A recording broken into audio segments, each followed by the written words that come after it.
Hello, loveys. Are we blacked out? Oh, I think we are.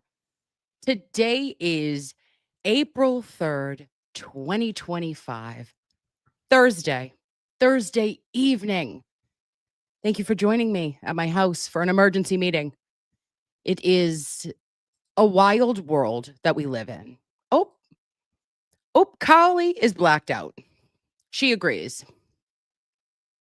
I do want everyone to remind your Aunt Deborah, who allegedly doesn't remember that there was a life before her. And though she may be blacking out recently, can anyone in the chat throw up an oldie but a goodie from Nurse Kim, the OG days? A blackout little emoji that's specifically mine. Thank you so much for joining. Thanks, Deb. Are you new? Oh. Oh, and Rosemary Gallagher. Hello, lovey. Thank you for being here. Okay. So today I left my body. I spun on the rings of Saturn as I came across a bit of information that is seeping into the world, and it is seeping in all directions, babes. We don't just have Karen Reed like jury empanelment going on, but we also have this random crossover where people are talking about this in spaces that are not very like crime related, and it is like hitting us right in the uterus is what is happening. We have Dave Portnoy, Kirk Minahan, and Ryan Whitney, a former hockey player, talking about a witness that came up to them over the weekend, and it was shocking. It was shocking. I think it's the first time that has ever been noted, which we have a lot of firsts in the Commonwealth v. Karen Reed case in general, but to think that there could potentially be a brand deal that is going to be, debuted, if you will, promo code Colin 34. I don't know. But I felt the need to put behind me one Mass State Trooper that we all have come to know. I would say love, but it's not accurate. On your mark, get set. Oh, punch a Proctor. Okay. Oh, there's so much. There's so much. I fought my desktop. The desktop won. We know this. That's why I was late. I apologize. But let's get into the nitty gritty. I wanted to do a little jump back in the hands of time to the first topic because I have the YouTubes pulled up and we know I can only do one thing at a time. But with this clip, I'm bringing us back to the date of our Lord and Savior, Jesus Christ, to tell us what day was this. Can I do this more? February 18th, 2025. Turn back the hands of time, lovey.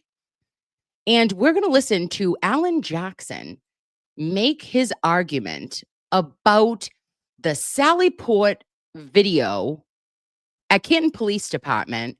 We're going to hear Hank Brennan's rebuttal, and then we're going to see what the Canton audit actually revealed, which was nothing like what Hank Brennan said. Oh, get ready. Put your pearls on, babes. Clutch them and clench, because this is going to be a wild ride. This is a blackout stream. Join me. All right, AJ, take us to church.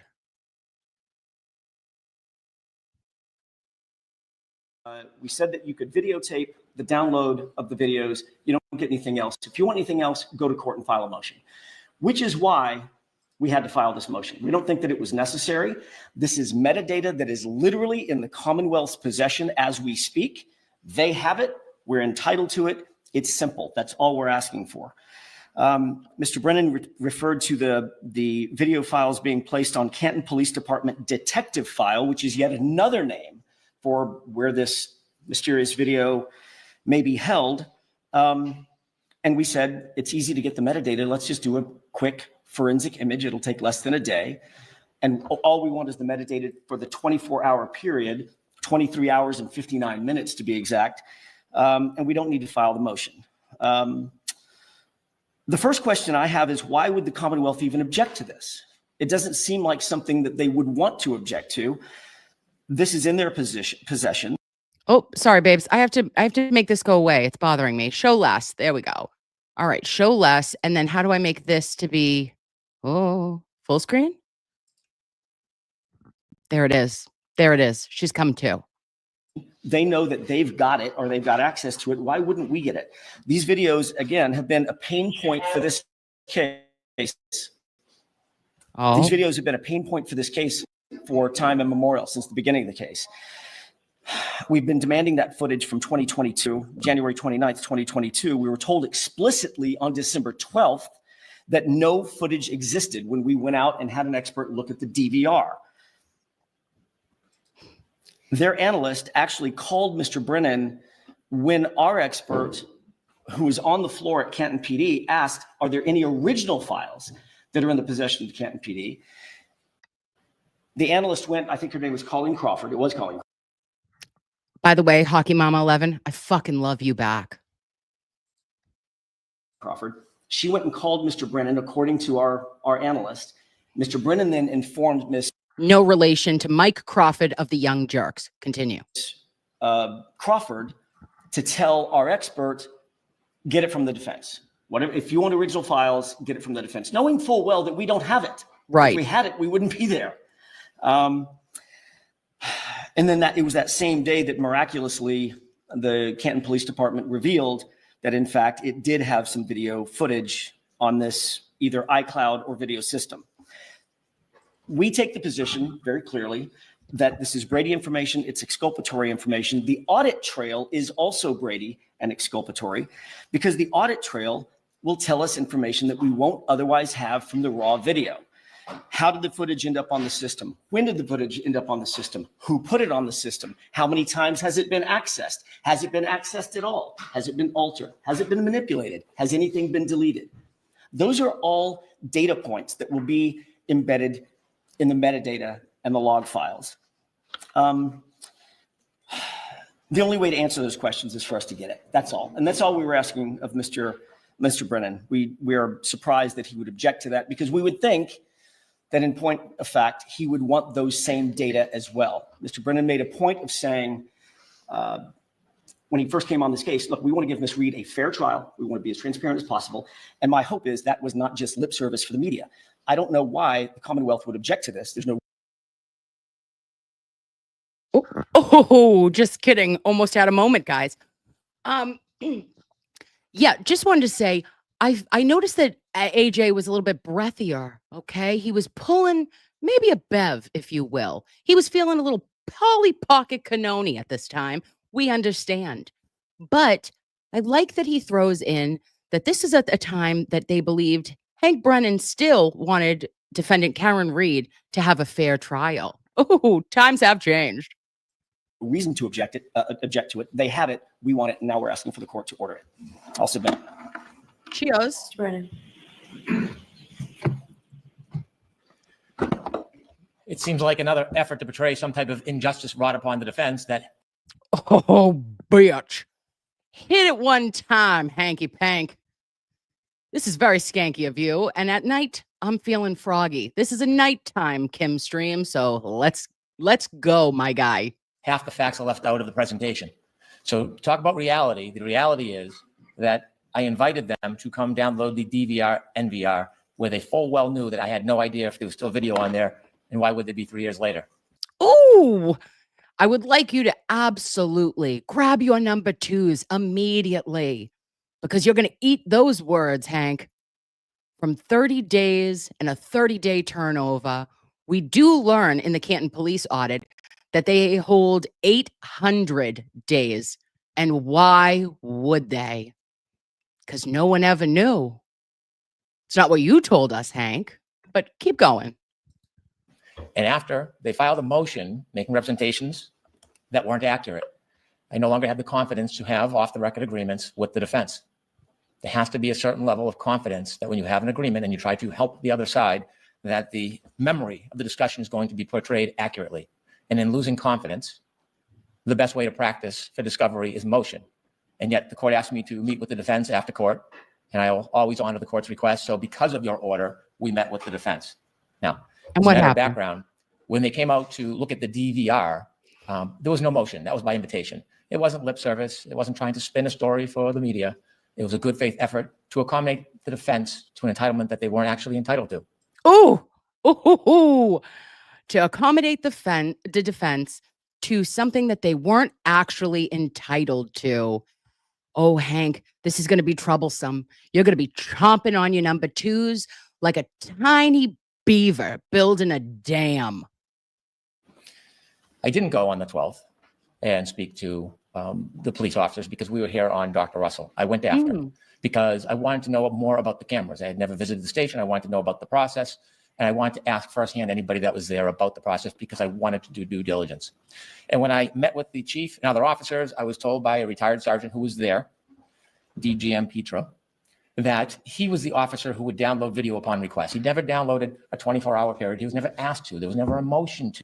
Ooh, oh, loveys, this feels really like a, what do we call that? Material misrepresentation to the court. Because you're alleging right now, Hank, that Sergeant DGM Pietro did not download a 24-hour period, which we know he did. He downloaded them in 6-hour increments. You remember? Oh. To when the government would ask, or state police would ask for a download of a particular event, like the Sallyport area, he would download it. And what he told me is that that is on the DVR, an independent unit that has all the metadata and the logs if it still survives time. He said when he would download it, he then had his own hard drive at his office, and there was different files. One was called detective file because he's a detective. Ooh, I just want everyone to bookmark it in our beautiful brains, okay? That he would download it and then he would put it into his detective file. Tell us more. And he'd simply click and drag a copy of whatever he filed Click and or copied drag. for the government or the state police before. It wasn't a full accounting of all the metadata or all the video. It was whatever he decided to copy because he was asked to copy it. And so I thought, well, there's more information that exists. It's not going to be a 24-hour period. It's probably going to be cumulative, but I wouldn't know unless I looked. Now, the standard practice is the Commonwealth would then just ask the detective to download a copy, and we'd meet our Rule 14 obligations by providing it to the defense. It's as simple as that. The defense is entitled to know more. There's nothing mysterious about it. There's no hiding about it. There's no story. It's just video on the detective file. Oh, it's just video on that detective file that continued to come out piecemealed like I don't even know what, okay? Like Adam Lally trying to pick out a suit in the morning, all right? Very, very uncomfortable for the eyes. And it kept coming out, babes, until January 28th of 2025. Count them, 1, 2, 3 years after the death of Officer John O'Keefe. Fuck off, Hank. On his hard drive. Yeah, his hard drive. I called That's what the she defense, said. Not only due diligence, professional courtesy to say, you were already involved in the process with the NVR DVR. I've already invited you to bring an expert. I want to download this information that he copied over time and give you a copy. And they said, we don't know how we feel about that. Can you wait? I did not want to wait. I don't want any video being overwritten or destroyed. Right. It was against my judgment, but I was deferring to the defense request to wait.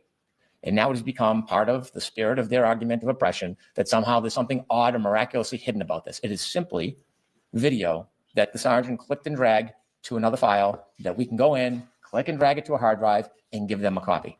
Yep, just click and drag, babe. We remember this. We click, we drag. Yeah, we drag.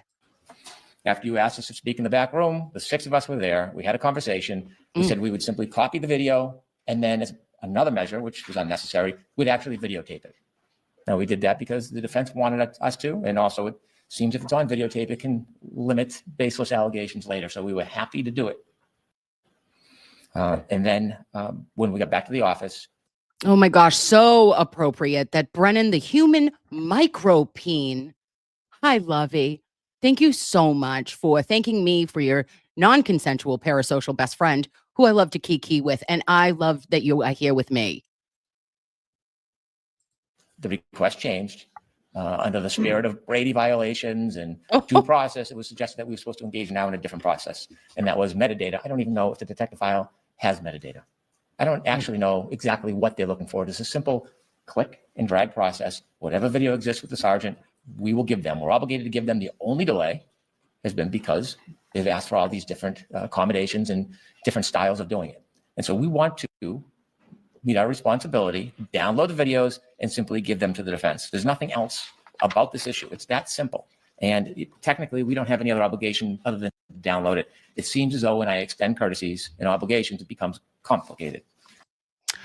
Okay, babe. So I just wanted to remind you that we did have a defense expert that came up in December, and they were from out of state. They flew here, remember, Arizona.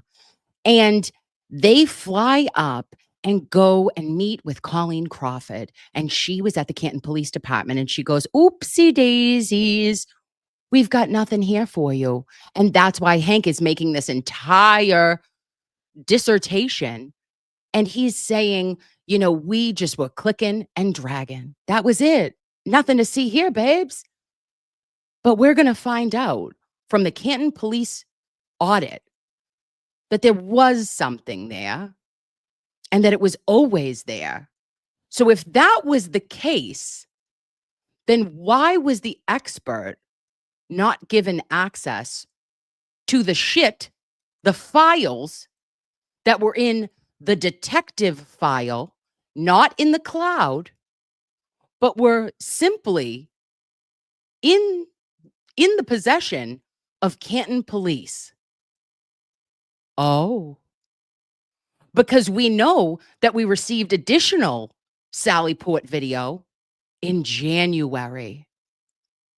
And we also know that the expert for the defense trotted to Boston in December. Oh, Hank. Hank Francis, first of your name, you fucked. It's not a complicated process. So we'd like to finish our Rule 14, download the video, give it to the defense, and then they can make any commentary or argument they want about it. How quickly can you do that? I can do it one day, but today is, it'll get done by the end of the week.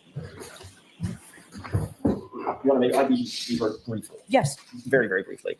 take your time. Thank you.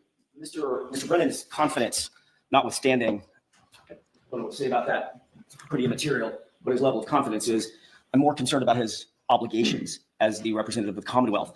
And he really didn't talk about the metadata in his argument. He didn't talk about the metadata in his written presentation, his opposition, because he knows that we're entitled to it. That's all we're asking. One thing I really agree with him on, this is simple. This shouldn't be a fight. Very He's got simple. video data. He's got metadata associated with that video data, and there's probably, maybe, log files. If there are, we're entitled to them, and he should want to give those over to us. He just indicated that this detective file, whatever it is a hard drive. Every electronic storage device has metadata on it. So even if it's a drag and drop, makes it sound super simple, that electronic drag and drop will have metadata associated with it. That hard drive, Get him, AJ.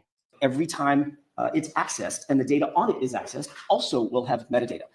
Euphemistically, it's called electronic fingerprints. Every single, whether it's a thumb drive, a hard drive, or a server, every one of them have metadata on it. So Yes. it's not difficult. And we're No. interested in the videos, but we're also interested in the data that is behind the videos as well. And I wouldn't be nearly so concerned. And Mr. Brennan makes this argument, well, the defense is just up here, again, pontificating about how they've been oppressed, I think is his word. Nobody's talking about oppression. We're talking about fairness. We have been told from day one, before the first trial ever started, Your Honor, this court recalls this. We don't have any further video evidence. Whatever videos we have, we've given them over to you. Then on April 4th, in the shadow of the trial starting, we get more video. Where did that come from? Then in the middle of trial, we get more video. Happens to be an inverted video. Where did that one come from? Then on October 24th, we get more video. Oh. This past October 24th, well after the trial, we get more video of Brian Higgins out at the location of CPD on his phone. where are these dribs and drabs of video coming from? That's all we're asking. And Mr. Brennan should want That the October 24th, fourth. did that video come with the metadata? No, it's just video. It's a video file. And I'll also, that's a great point, Judge. When you have a hard drive that's storing video files, my understanding, again, I'm no expert. My understanding is that hard drive will likely have some sort of an EXE program, an executable program on it to play the video or to store the video. It'll also have potentially some sort of video player, maybe a proprietary player on it. And then there's going to be the file. So that's what we're asking for. This is the metadata associated with all those things. It's not a hard ask. It's not a heavy lift. There's no reason to justify, well, you know what, I'm just going to drag and drop this and you get the video and nothing associated with the video. That's all we're asking. Any further response, Mr. Brennan? Your Honor, there's no attempt to deprive the defendant of anything. In fact, Oh, okay. Now we're going to just clutch real quick. There is no intention or there is no attempt to deprive the defendant of anything. I very disrespectfully disagree with you, Hank. Very disrespectfully disagree. historically, if we look back, we invited them to come to the Yes, actual hard Karen. drive and do it themselves, and they declined. So this isn't an issue where the government is trying to hide something or keep something from them. If there was obvious metadata, we would provide it, but I don't understand this is that type of system. So they're asking for certain things that I don't think we can accommodate. If they And right there is when AJ looked at Liza Little and said, "Your mother's a whore," to Hank Brennan. It was rude. It was rude, but I read lips. want to come, they're invited. If the court wants me to inquire of a retired sergeant detective about metadata, I'll do that. But the issue is going to become that when we drag and click these videos, and if there is no metadata or logs of what they say they're looking for, there's going to be yet another accusation. And I do not want to invite needless accusations when it's beyond our duty. Our duty is to provide the video. What more can we do than to invite the defense themselves to come into the Canton Police Department and take a look at the system? So if there's something they want, then we'll copy it. Oh, we already did that. Thank Sorry. you very much. All right, Ms. Gina. Oh, okay. Thanks so much, Bev. Thank you for breathing through it with us, okay? We Lamaze when we talk. I hear ya. Okay. So now, babes, let me pull up. Let's just do a little Canton Police Department audit. Pick the correct screen grab. Kim? Nope. This one? Nope. Try again. Third time's a charm. Can I make you big? Oh.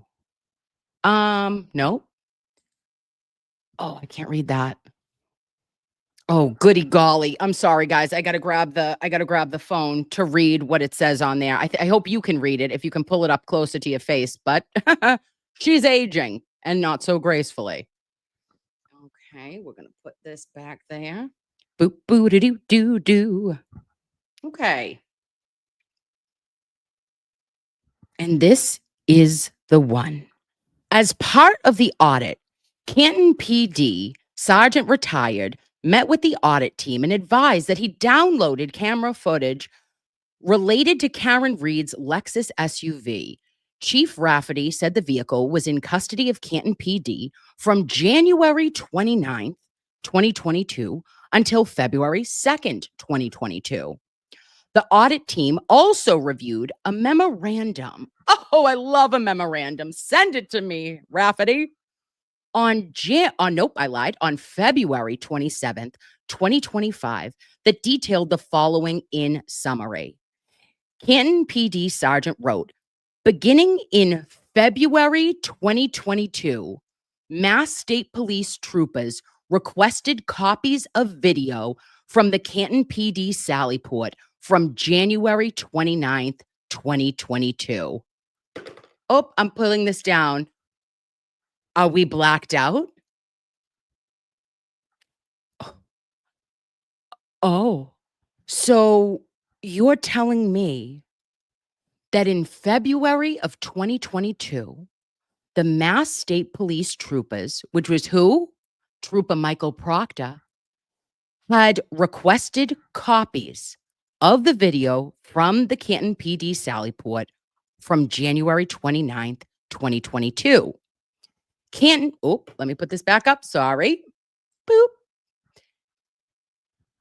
Canton PD downloaded video 1 and provided the exhibit to MSP.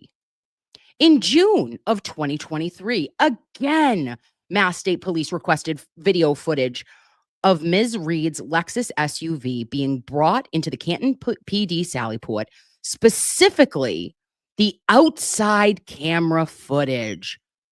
Bitch. Oh, let's take a moment. Let us take a moment. Trooper Michael Proctor, I would like to ask you a couple of questions. If I were to cross you, I might ask something along the lines of, hey, motherfucker, what are you doing? What were you doing? And why did you ask for Canton Sallyport video in February of 22? And then you also asked for additional info in June of 23. Ooh, that seems a little bit suspicious to me. And when we feel those little tingles in our body, what's the only thing that can cure us? Goes a little something like. John Ralphio? Oh, yeah. John Ralphio fan club. Okay. So, of Ms. Reed's Sallyport, of Ms. Reed's Lexus SUV being brought into the Canton PD Sallyport, specifically the outside camera footage. The Canton PD sergeant stated he downloaded all the video recordings that covered the period of Ms. Reed's Lexus SUV being held at Canton PD. Note, due to the large size of these files, a Canton PD sergeant separated the videos and saved them into 6-hour blocks. The outside video footage was relinquished to the custody of Mass State Police. Oh. So when we're asking about our dribs and drabs, when we're asking about our piecemealed performance, a little performance anxiety, if you will. Oh, Proctor. On your mark, get set, punch a Proctor. We need to gather our minds, okay? Our souls, our pearls, and clutch everything we have. In April of 2024, while Ms. Reed's trial was being held, Chief Rafferty directed the Canton PD sergeant to download additional footage from January 29th, 2022. Jesus, Mary, and Joseph. How do we have so much footage? In the early morning hour footage, because it showed ATF Special Agent Brian Higgins arriving at Canton PD. The video was downloaded and turned over to the MSP on or about January 24th, 2025. Canton PD produced another video of Ms. Reed's Lexus SUV arriving at the Canton PD Sallyport on January 29th, 2022, and the video was downloaded and turned over to MSP. Sorry, babes, I didn't put up the corresponding. Nope, JK, wrong one. Find it. There we go. Okay, the audit team learned that the video footage files related to Ms. Reed's Lexus were saved in Canton PD's computer database folders. The audit team was informed that all video evidence saved related to Ms. Reed's Lexus was on a Canton PD workstation computer. I'm unwell. Chief Rafferty confirmed no personal computers were utilized for video storage and or used for any file storage. Okay, let's breathe. Let's 1, 2, 3, out. 1, 2, 3. Okay, we're processing in real time. So you're telling me that everything was right there. Oh, it was all just right there. Yet you somehow have no metadata, are not required to turn any over to the defense, and your cloud theory was bullshit, Hank. Okay, noted, noted. Okay, so then there is the next page that there it is. Follow along, my loves. On January 29th, 2022, the Mass State Police executed a search warrant for Miss Reed's Lexus sports utility vehicle in Dighton, Massachusetts, at Miss Reed's parents' home. The audit team found that MSP requested that Ms. Reed's vehicle be brought back to Canton PD. And Chief Rafferty said this request was granted because the Canton PD is near the Norfolk District Attorney's Office, and MSP did not have adequate temperature-controlled storage facilities close by. Bullshit. MSP coordinated for the Lexus to be towed to the Canton PD garage and arrived at the Canton garage at approximately 5:35 on January 29th, 2022. Okay. And babes, why that is important is because maybe some Commonwealth supporters would like to tell us and like us to believe that there was no time for someone like this to gather a little something in his burlap sack. Oh, but he did, because the time that was needed in a snowstorm to get from Canton Police Department to 34 Fairview is a measly 4 minutes. And we know that the first piece of taillight was allegedly found at 34 Fairview at approximately 6 p.m. Oh, case closed. Thank you. Thank you. We're done here. Bye-bye. So plenty of time, if you ask me. Then, where is the page that says what I want to read? Donde está usted? Nope. Oh, Lordy.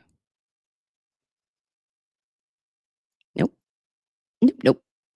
Okay. Well, it is, long story short, was there is something in here that states that there was 800 days. 800 days of footage that is kept on Canton Police Department computers. That's a bit more. I mean, this isn't just like move the zero, right, guys? Like, it's not like, oh, it was 30 days. Because even if you moved to zero, that would be what, 300 days? We had damn near 3 times that. 800 days of storage. Now, I ask you that to ask you this. Why the fuck is the audit that came out on April 1st, on an April Fool's Day, giving us this information that is appearing to be in direct contrast with what Special Prosecutor Hank Brennan got up in front of Judge Beverly Cannoni and stated to this court? There has been aggressive admonishments of the defense team by Judge Cannoni, going so far to accuse the defense of a lack of candor to the court. Ooh, all right. She's talking shit. She did not fine anyone. She did not revoke pro hoc vices, but this is severe. This is sanctionable. And Hank Brennan is pulling the wool over the Commonwealth's eyes, left and right, if you ask me. Just saying. I also, hello. Hello, friends. I'm sorry. And Kim R. incredible. The world is watching. Interestingly enough, Peter Trogus said that today. The lawyer you know. He's the lawyer I know. I surely do. And he rocked my socks with his take on what was said on social media today. But this is big, guys. This shows that not only was this at the fingertips of Canton Police Department, but that clearly, if it was turned over to Mass State Police, which we knew, that it was in the file, and it should be the job of the DA, the ADAs, and everybody that is serving the Commonwealth to provide that reciprocal discovery over to the defense, which was not done. Judge Beverly Cannoni ended up in her motion to dismiss denial, her denial letter, okay, her Dear John letter, Jesus fuck. She writes a breakup note with the defense team, and she's like, yeah, bitch, the best you can do is I'm giving you another trial. You're welcome. Except Judge Cannoni, that wasn't you really that gave Karen a new trial. It was the jurors in trial 1. And now, interestingly enough, she has one of those jurors.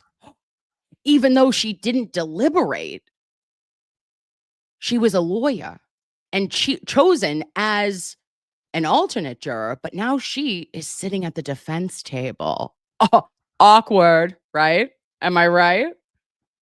So that is wild. Then I had one more question for you, loveys. And this is a pretty serious one. I'm going to put this away. Find your home. Get out of here. Remove yourself. Be gone. Hi, babes. Look it. She's coming closer. Let's talk shit. Boom. Okay. Listen.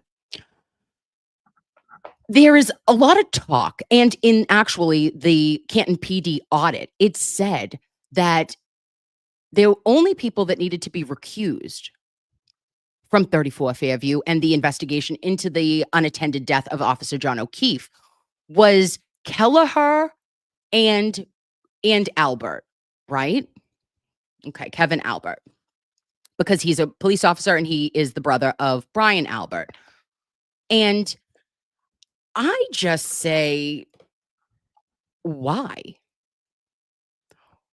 If you motherfuckers are telling me that everything was done on the up and up, and there was no need to request a warrant to search 34 Fairview, and that nothing was assumed, suspected, or even questioned that went on in that house, then babes, that's just like being on a roadway, right?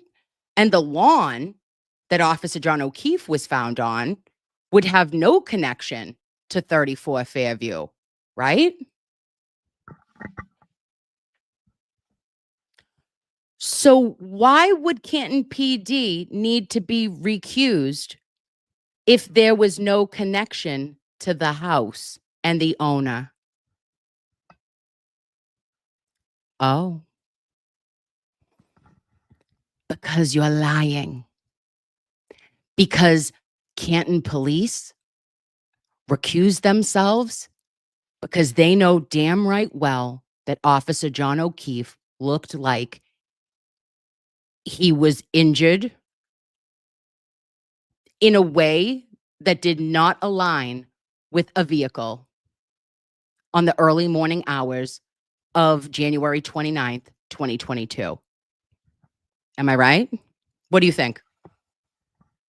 What would the recusal have been for, if not, but to show a connection to 34 Fairview? And if that connection in our brains was just magically made up, right? This was all a defense ploy days later, right? When Karen made up her alibi and is the worst like method actor we have ever seen. But there was no connection. Okay. Oh, I got something in my pocket for you. Oh, geez, I just found it. It's crazy. Don't spend it all in one place. Thank you. Okay. Additionally, final thing from the audit that I wanted to go over. This has been racking. You guys, my brain. I have been going through it for the last day and a half. Okay. First and foremost, when we saw this section, right? Initially, this was a 206-page report. I jumped into this too quickly. I was feeling hot. Okay. I was verklempt. I apologize. But we did note that on page 87, right, started the case file audit of the death of Boston police officer John O'Keefe. May God rest his soul. And I really enjoyed, okay, although this was a little bit of bullshit, if you ask me, I did enjoy the final page and I enjoyed the timeline because the timeline provided information that is inconsistent, in my opinion, with the witness timeline that was created after Officer John O'Keefe had tragically passed away and after Karen had gone and was sent to Good Samaritan Hospital and Section 12 because of dropping her basket and having a mental health emergency, right? So we realized that at 5:04 a.m., Canton PD receives a call from Kerry Roberts. And it says, Ms. Roberts reported that Mr. O'Keefe had not returned home the previous evening. Oh, right. Thank you. Thank you, Kerry. I appreciate you for telling Detective Good or Sergeant Good at that time that he was missing out on a blizzard party and that luckily your husband, Kurt, came home. Unfortunately, Officer John O'Keefe did not. And I've said this many a times, but it is never going to quite make sense to me that there was, even if Kerry didn't believe what Karen was saying, if you felt comfortable enough to be talking about, oh, they were just, partying and they were at a blizzard party and he would be on foot, but you didn't mention that she said he's dead. And you didn't mention the second call that she allegedly made to you, she being Karen Reed to Kerry Roberts, was, I think he got hit by a plow. That did not come out of your mouth, and it is not recorded in the Canton Police Department 911 call. Then we know that at 6:04 a.m., Ms. McCabe called, and she calls Canton Fire Rescue Emergency, wherein Ms. McCabe stated that she thinks Mr. O'Keefe had passed away. Oh. Now hearing Jennifer McCabe say, I think he has passed away while she's in the comfort of Kerry Roberts' vehicle. Babe, Kerry and Karen were giving CPR to Officer John O'Keefe while you were making that call. Remember? So how would you know that? How did you know while you were calling 911? I don't know. Just asking, just checking. Okay. And then we hear that Officer Saraf at 6:09 reports that Karen Reed was distraught and could not tell him what happened. At 6:12 a.m., Canton Police Officer Mullaney arrived, and Officer Mullaney reported that Ms. Reed was hysterical and made statements such as, is he dead? And that's my boyfriend. Oh, Officer Mullaney. Now, these are all taken from the police reports of Canton PD, right? So still no, did I hit him? Could I hit him? I hit him? None of it. Okay, next. Then we have Sergeant Good. Sean Good arrives on the scene, and Sergeant Good reports that he asked Miss Reed if she drove to 34 Fairview last night, and she replied, I think so. I can't remember. And then Sergeant Good reports that he interviewed Ms. Roberts on the scene, and she gave a timeline of events that led her to 34 Fairview Road. While Canton PD officers were at the scene, they reported they heard Ms. Reed make statements such as, "Is he going to die? Is he dead?" And further noted that Ms. Reed was hysterical. Oh, well, there's, gosh, another report, but there is not one mention of hitting anyone. And then, interestingly enough, I think I have this picture. Nope, that would be too good. What is this? Nope, still no. She's picking up random pictures. At 9 a.m., Sergeant Lank was contacted at the Canton PD by Ms. McCabe, who requested Sergeant Lank return. Ms. McCabe, who advised that when she, Ms. Roberts, and Ms. Reed were driving around looking for John O'Keefe, Ms. Reed stated something to the effect of, "I hope I didn't hit him." Good golly, Miss Molly. That's still not, did I hit him? Could I have hit him? I hit him. I hit him. I hit him. Wow. Seems like at 9 o'clock in the morning, that would be what, approximately an hour and 10 minutes after Officer John O'Keefe was pronounced at Good Samaritan Hospital. And it was confirmed that he did not survive.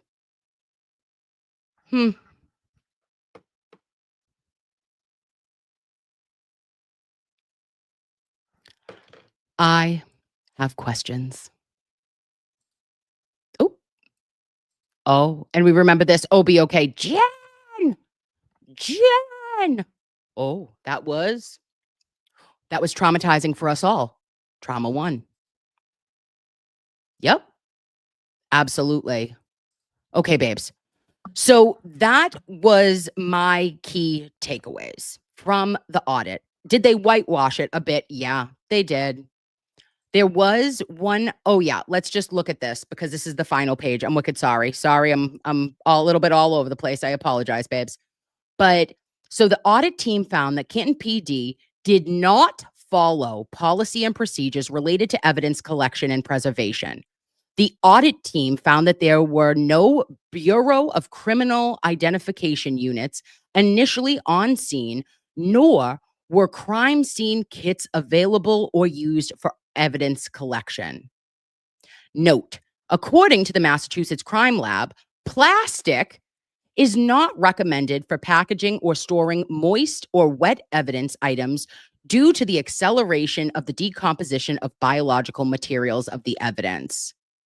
And what receptacle was Officer John O'Keefe's blood droplets put in? Would that be a plastic red Solo cup? I think so. No photos were taken of Officer John O'Keefe of the exact location where his body was found. And this sent me because when I was thinking about it, it just made me very concerned that willy-nilly, I'm talking, you're free balling the shit out of an investigation of a fallen brother in blue. You're doing a guesstimate. You're doing a, like, I don't even know. Like, if I was guesstimating something, that would not be good at all. Me choosing or having the ability to say that something was 8 feet away or 18, depth perception is a wee off on this one, okay? And then you have Trooper Paul doing an entire recreation of an accident from a scenario and measurements that were never exact. Scary. And then it states that Jennifer McCabe and Kerry Roberts should have been interviewed, and the interviews should have been recorded. Well, thank you, fucking Sherlock. I appreciate you for showing up today. Yet, if you remember, during trial 1, all of Canton Police Department was like, yeah, it was totally fine. We just like heard what they said and then we just said it. Oh, but it should have been recorded and they should have been interviewed at the police station. So are you saying that like sitting at a table at 34 Fairview is like frowned upon? Just chilling? Having baby Brian's birthday donuts? Stop it. And then Nicole and Brian Albert should have been interviewed at Canton PD. Yeah. 2 snaps. Snap, snap. And then both Mass State Police and Canton Police failed to maintain police presence at 34 Fairview Road. Oh, shit. Sorry. Put it up again, Kim. Okay. At 34 Fairview Road to maintain the integrity of the crime scene. Both agencies should have coordinated to have an officers maintain presence at 34 Fairview Road pending the second search by MSP. The audit team found that there was incomplete coordination requesting all video files in the custody of Canton PD regarding the Canton PD Sallyport camera footage of Karen Reed's Lexus SUV. The vehicle was maintained from January 29th to February 2nd of 2022 at Canton PD.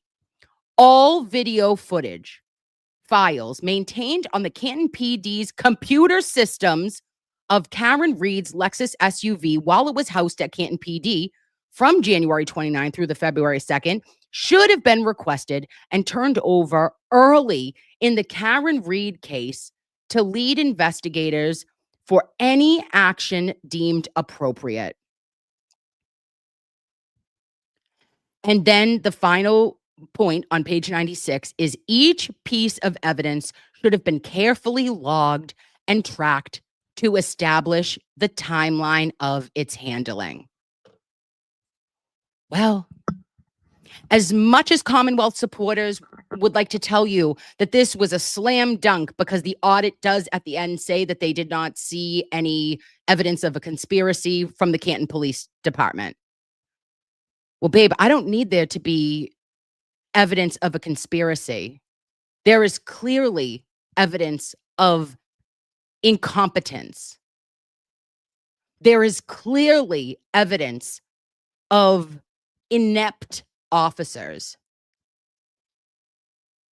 There is clearly evidence of zero fucks given on January 29th, 2022, as it related to the life and the loss of Boston police officer John O'Keefe and to the constitutional rights of his girlfriend who had a full-blown mentee fucking B and broke down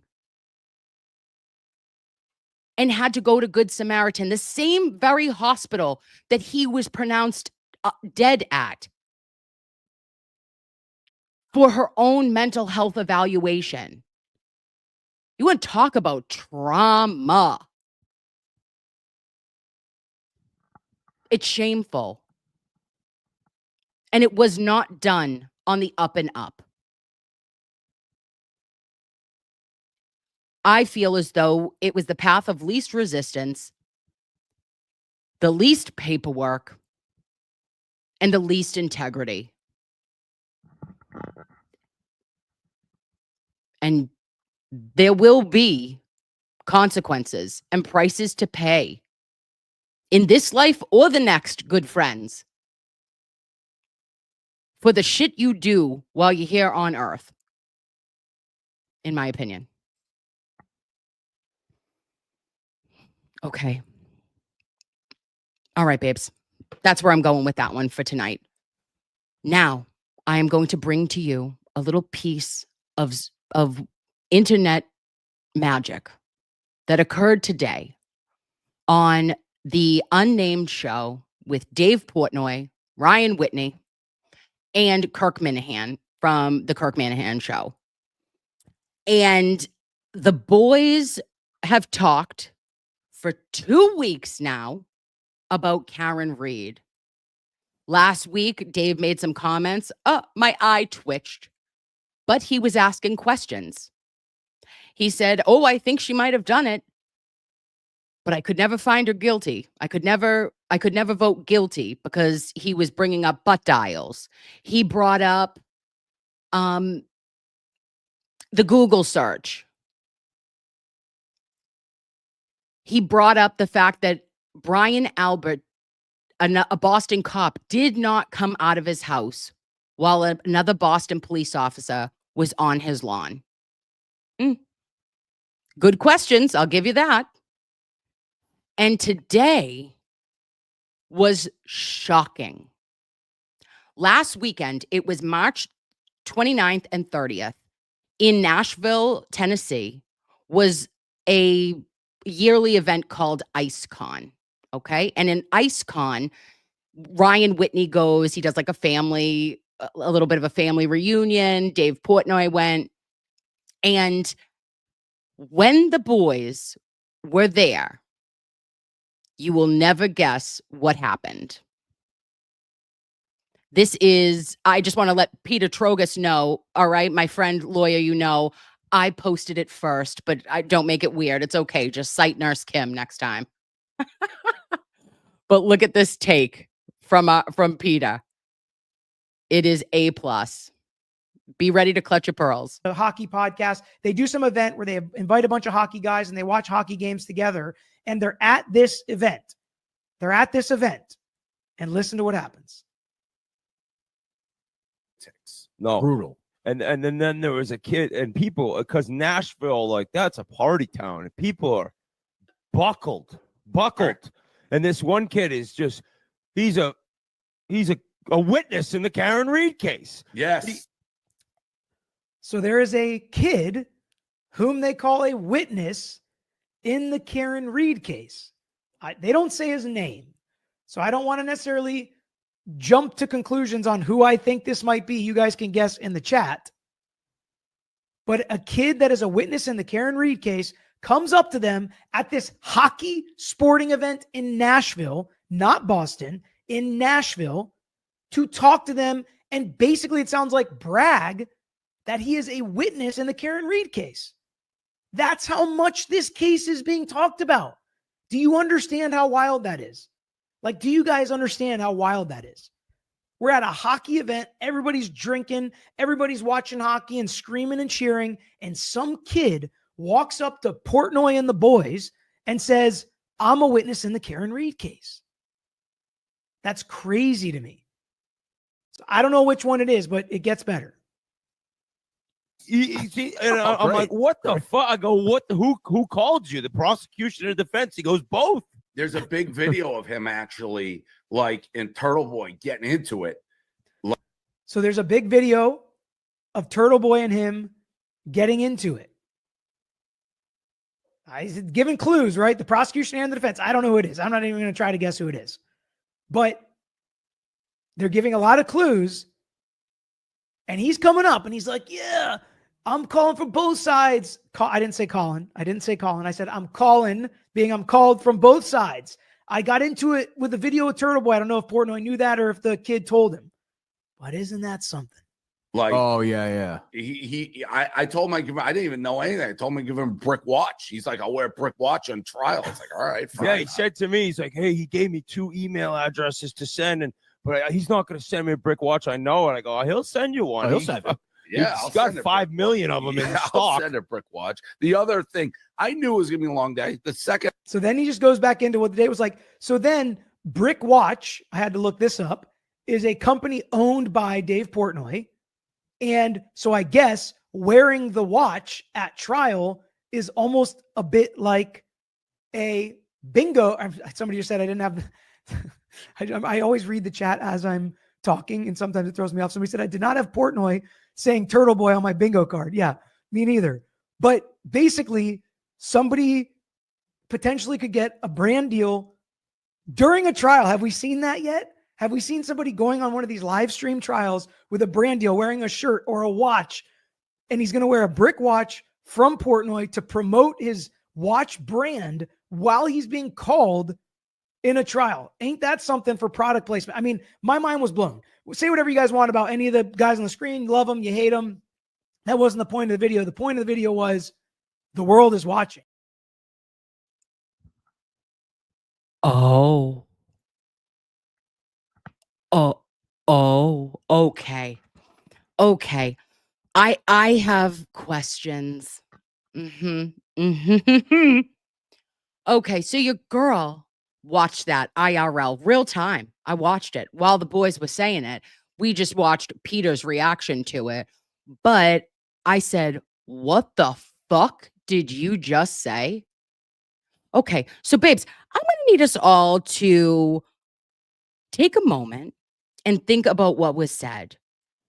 Ryan Whitney says that there was a kid, which, yeah, I know that we call, like, that the boys would, I guess, call anyone a kid that is younger than them, right? And they're in their like late 40s. So it could be me. I'm only 39, right? So maybe I would be a kid, but I'm thinking kid like Colin kid, right? Then the second clue is that he's been called for both sides. So I do a little checksy poo and I see that who has been called for both prosecution and defense. That could be Ryan Nago or it could be Colin. Because Tristan is only called in 2.0 for the defense, not for the Commonwealth's case. So I go, okay. But then I'm thinking about where they are. And Nashville, I was like, okay, interesting. But we do know that Colin used to play hockey, right? So I'm like, all right, Colin was playing hockey, but potentially Tristan also, he's getting married, Mazel, or they are married. I don't follow anything that is going on with the witnesses, but like that was just interesting because allegedly there has been reports that his soon to be or wife celebrated a bachelorette in Nashville in the beginning of March. But again, this was just last weekend. And I then went to what was actually said. Who was so buckled in how Ryan Whitney is using it, babes, is cocked. Okay, that's what we used to call it back in the olden days. He was, whoever this was shit-faced, okay? And walked up to Barstool Sport president, El Presidente, Dave Portnoy, and Whitney, and said, "Hey, I'm a witness in the Karen Reed trial." First of all, who the fuck leads with that? Awkward. That's a weird ass opener. And then is offered a watch. He doesn't ask, he's offered. And he says, "Sure, I'm going to promote it. And if you give me a watch, I'm going to wear it to trial." Oh, that sent me. I left the Milky Way. Bye-bye. Bye-bye. Kimmy be gone, okay? Kimmy is not here. She's on a comet, okay? I am full-blown riding a comet into another galaxy. And I thought to myself, that is the worst shit that I could imagine. Can you fucking believe that someone, and then I was thinking that sounds young to me too. Like, what idiot? I don't know. And I mean, maybe Tristan is that big of an idiot. I don't know. But it's giving some, like, very Gen Z or whatever. I don't even know if he's actually Gen Z. He might be like Generation Alpha. I don't know. But it was horrifying to hear that you wanted to wear like merch and do a brand deal while you're testifying at the murder trial of a fallen Boston police officer. Who the fuck would do that? Now, I want to take a moment and just just everybody, take a moment and ask yourself, if the shoe was on the other foot and Karen Reed, God forbid, had anyone I don't even know, let's say from, I don't even know, like Lord and Taylor. No, Jesus Christ. No, not even that. I don't even know. Someone was like, I am sponsoring Karen. Okay. And we're gonna have her brand placement, during a trial.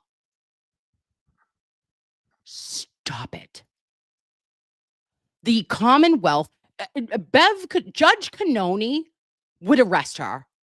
I swear to God. On everything, she'd be like, I'm revoking your bail. You're an asshole. She would also arrest David Yannetti, and I'd have to get him out of jail. Okay? David Yannetti, who I look at like a bowl of spaghetti, I can't let him stay. I'd have to bail him out as a non-consensual intern. I think it's in the non-consensual contract. And I'd have to, if this ever came out about the defense, she would be crucified.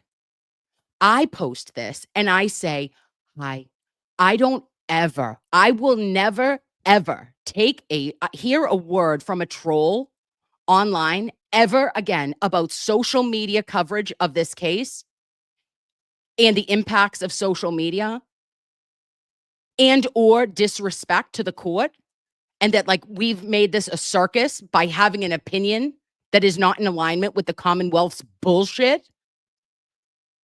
I refuse to hear one more word from a bunch of walking assholes in the Commonwealth of Massachusetts that are going to tell me shit about shit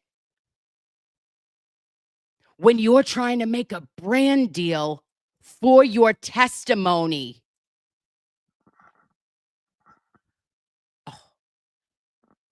What do you guys think? I am unwell over this. I know that Peter was a little bit more lighthearted and he was like, are we going to see this? Are we going to see Judge Canoni next week come in and she's got a Stanley fucking Cup brand deal?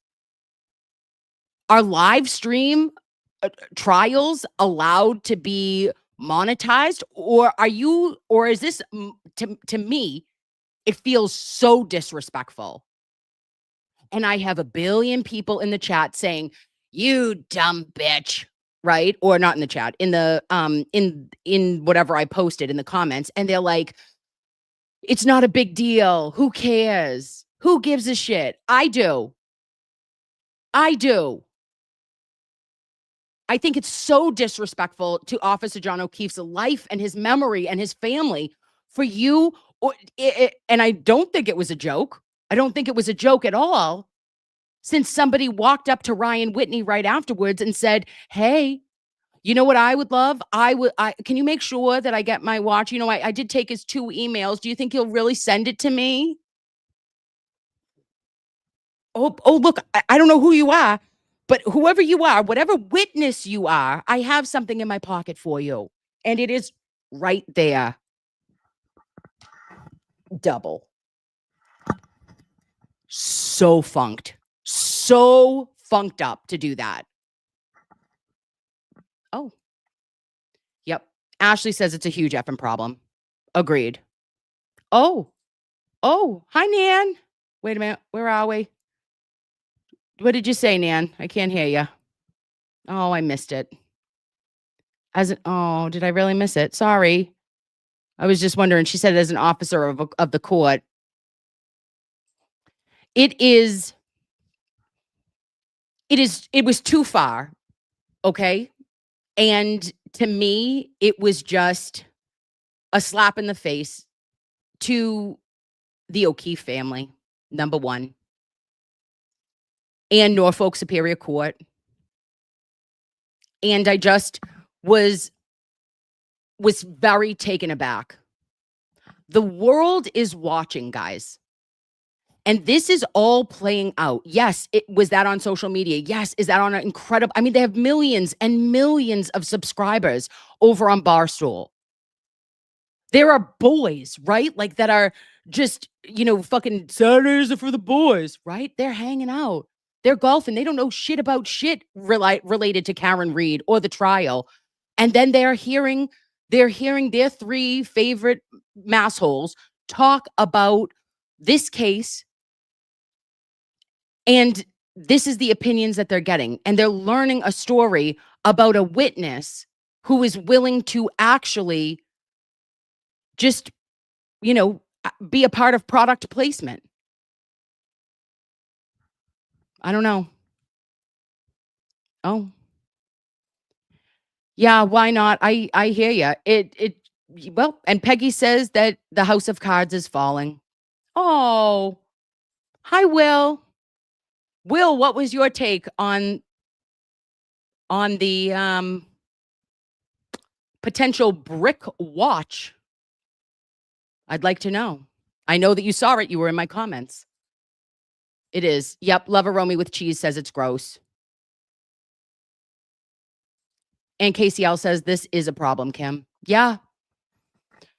I mean, and whatever side you fall on, I was truly hoping that like sometimes there can be balls and strikes called by all of us. I have a right to have an opinion. You have a right to have an opinion. But when it disrespects the life of a fallen police officer, that you are willing to, get a promo code for something, guys, Christ only knows, right? Like, would it be like, hey, promo code Colin, 34FV for, 20% off your first purchase? I don't think we should, as a society, go there. There is something that is sacred.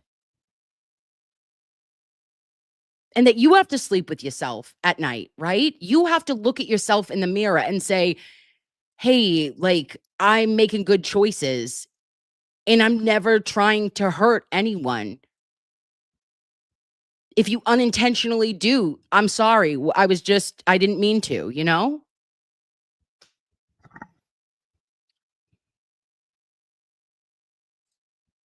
And, oh, thank you, Crystal. Yeah, so go back and watch Mr. GQ guy Tristan on Cross showing off his watch. I did have Tristan is a watch guy, but I thought that the watches that, like, per what I could see, that it seemed to be that he's a little bit more of a high end. You remember that Caitlyn is high maintenance, allegedly. Listen, I would never say it, okay? And a woman, be high maintenance, girl. You live your best life. But he seems to he looks like a little bit of a Guido to me, right? Like he's gym tan laundry and that he is all about those watches and having high quality. I don't know if a brick watch raises to the level that he'd want to wear. And you know who didn't have a watch last trial? I checked. Of course, I went back. And Colin's little bare wrist, his little naked, flimsy wrist, feminine, if you will. He might have just wanted a watch to put on that wrist, beef it up a bit. Some would say maybe to prevent his knuckles from getting scratched. I don't know. Safety first.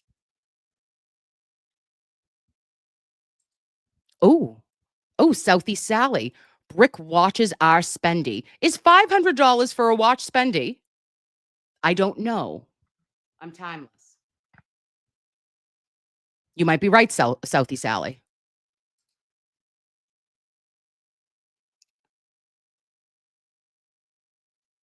Oh, okay. JK, we're going to investigate a little bit further here. Possibly, definitely Tristan then.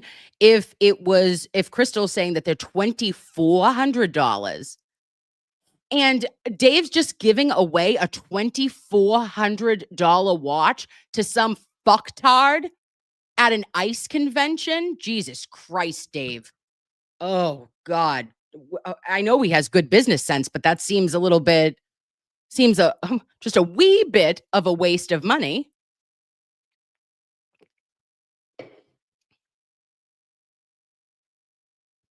Oh, for a watch. Yeah, I guess.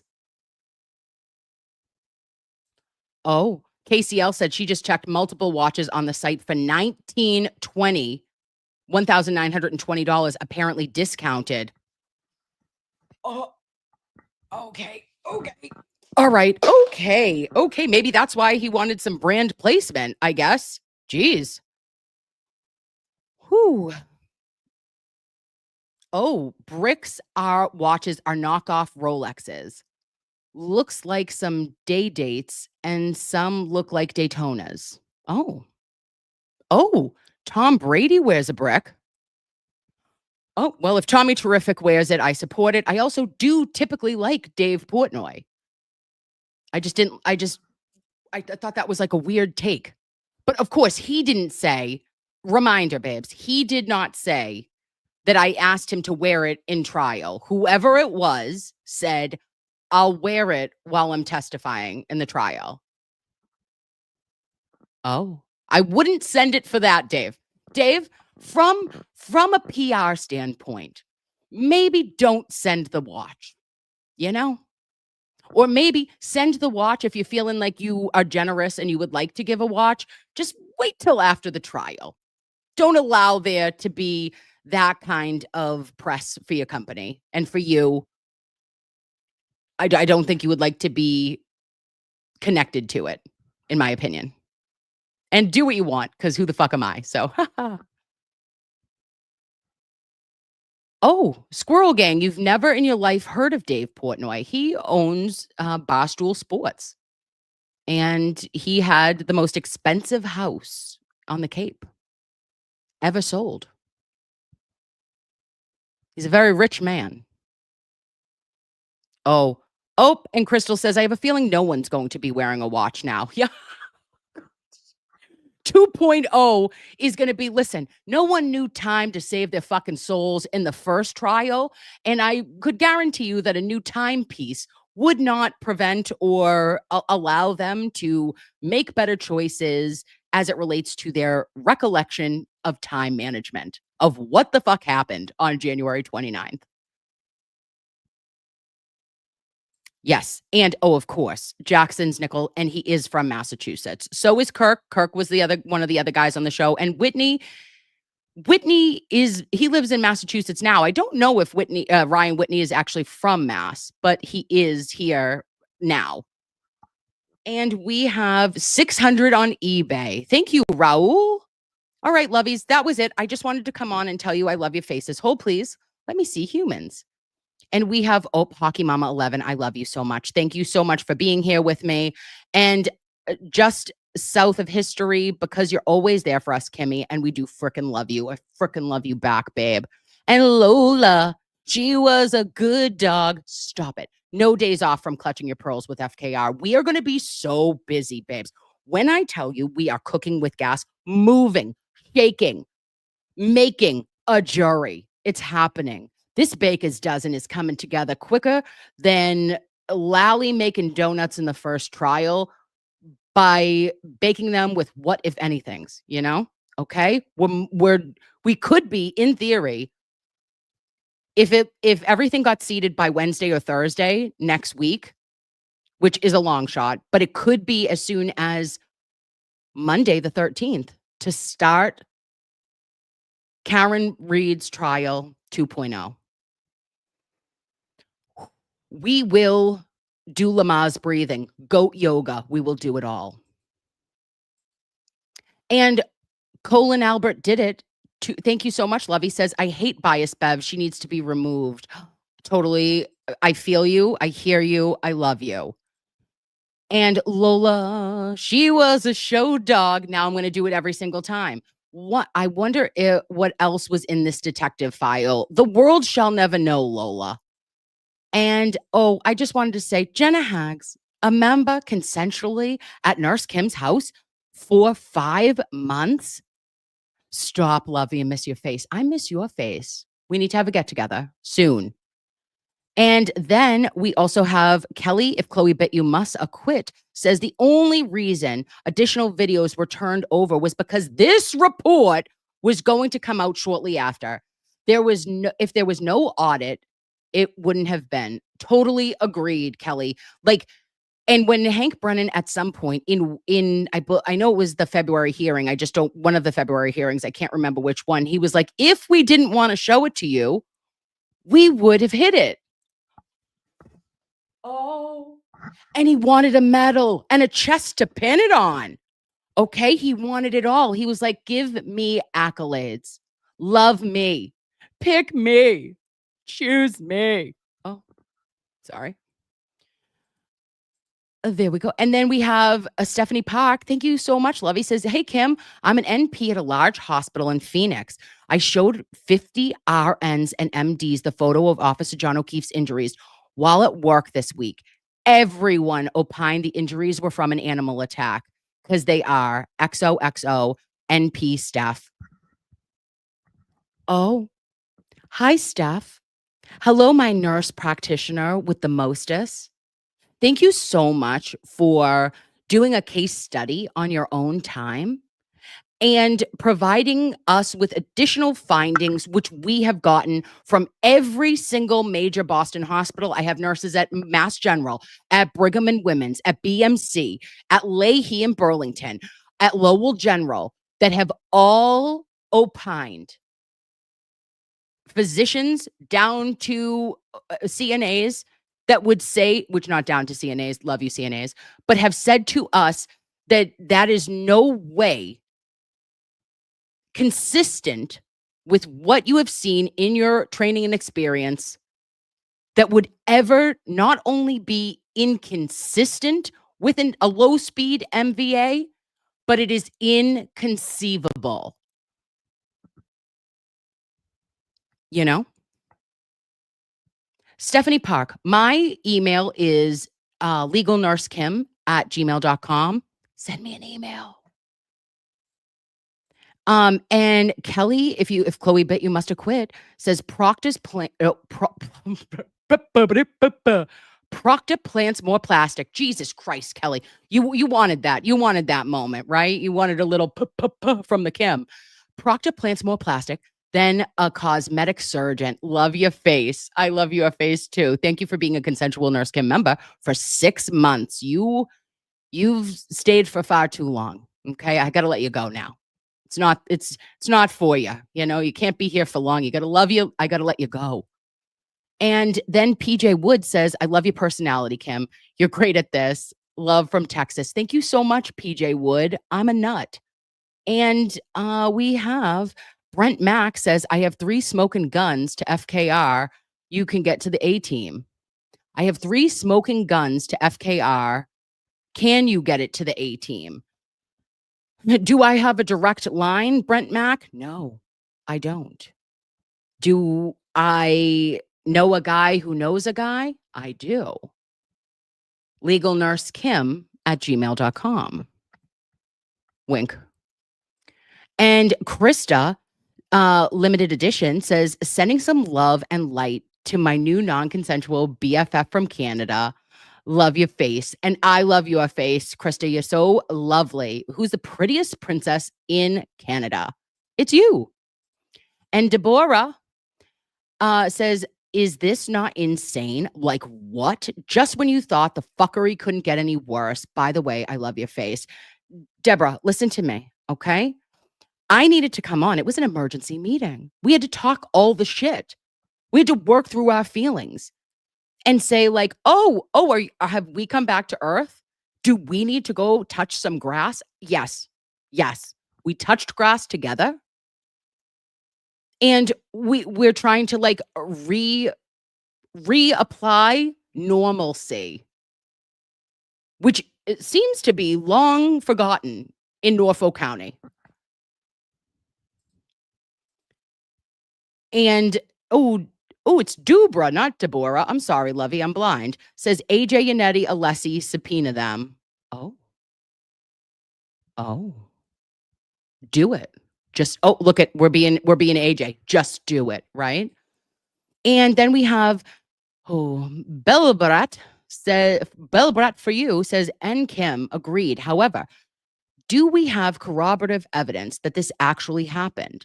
FYI, I am FKR. Don't worry, babe. Even if you weren't, I can handle all different opinions. Just as long as everyone's respectful to each other, we should be talking to one another. That's how we get shit. Like, that's how we're able to cross the aisle, if you will. Cross the courtroom, cross 8 feet. I don't even know how many feet is in that actual fucking Polly Pocket courtroom, but it is a tiny tinderbox that is about to be set ablaze for 2.0. And do we know that this actually happened? No, I guess not.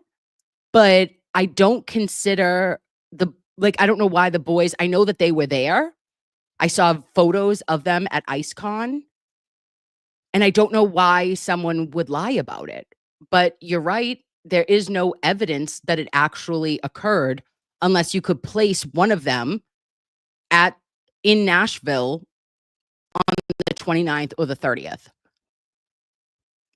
But I don't typically know them to be like, I don't think it was like a comedy skit or anything, if that's the, crux of it. And Bubba Hodge. Thank you so much for becoming a consensual Nurse Kim member. Poke around back there. See if it's for you. What's going on behind the curtain? We don't know. What's going on behind me right now? That is a proctor adjacent, scary state trooper who has dropped off his burlap sack of 45 pieces of red polycarbonate plastic that allegedly came from who? Karen Reed's Lexus vehicle. And sometimes here, Bubba Hodge, we've been known to punch a proctor. Oh, and Nan can, but Kim can't. Keep showing up, Kim. If it was Colin, stop it. He could have told Portnoy who he was in relation to the full story. Doubt it was him. As a court officer, I find this very insulting. Thank you. That's the comment I was trying to read, Nan, so much. I think it's insulting too. Like that's the word. I thought it was like disrespectful, but like just on so many different levels. But I just wonder who it was. And who the frick is Dave just offering random $2,500 watches to fucking randos on the street? He did say he saw a video, though. And I wonder, did the said person, whoever they may be, whether it be CA, TM, or RN, either of those three, whatever video it was, I'm pretty sure that Portnoy would have asked, right? Because he's a savvy dude. And I'm pretty sure that he wasn't just like, yeah, guy, I'm going to believe you. So I don't know, but that would have been, off-putting to me. Odd and off-putting. And there's a lot of odd and off-putting things here. I also should be off-putting. Yes, Jimmy, I know. Thank you so much, Nan. And then we have PTSD Healer says, does Dave know about Chloe? Dave watched the entire ID series, babe. Does he know about Chloe? I think he knows about Chloe. And speaking of, look at our little angel baby. Let's make us feel a little bit happier because we're delusional at this point. What time is it? Who am I? 11:26 p.m. Eastern Standard Time. We've got an itsy bitsy teeny weeny Chloe in a red bikini. Oh, she's singing. She's got to go. Lord, hear our prayers. And then Melissa DeBraglia says, Dave reviewed my son's previous pizza in the Keys. Babe, do you still have a pizza shop? And what did you get? What did he get for his score? I bet you it was a 7981. Tell me. That's so cool. Thank you so much for being a member for 6 months.